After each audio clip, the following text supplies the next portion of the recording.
नमस्तेऽस्तु महामाये श्रीपीठे सुरपूजिते शङ्खचक्रगदाहस्ते महालक्ष्मी नमोऽस्तुते।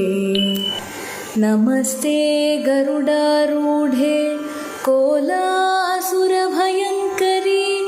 सर्वपापहरे देवी महालक्ष्मी नमोऽस्तुते। सर्वज्ञे सर्ववरदे सर्वदुष्टभयङ्करी सर्वदुःखहरे देवी महालक्ष्मी नमोऽस्तुते।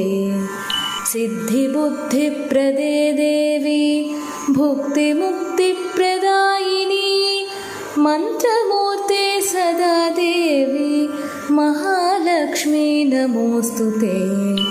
आद्यन्तरहिते देवी आदिशक्ति महेश्वरी योगज्ञे योगसम्भूते महालक्ष्मी नमोऽस्तुते।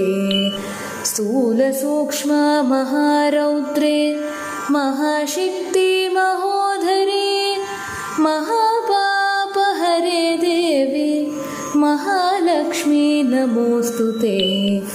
पद्मासनस्थिते देवी परब्रह्मस्वरूपिणी परमेशी जगन्मातः महालक्ष्मी नमोऽस्तुते।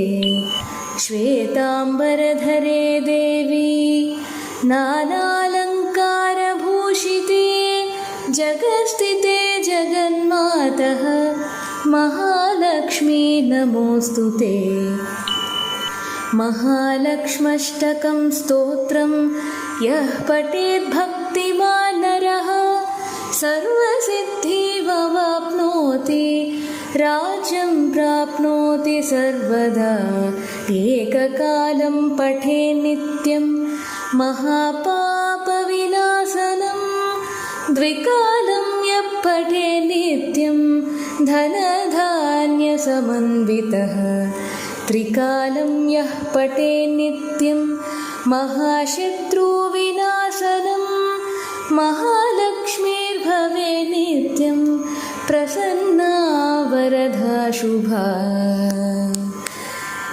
इति श्रीमहालक्ष्म्यष्टकं स्तोत्रं सम्पूर्णम्।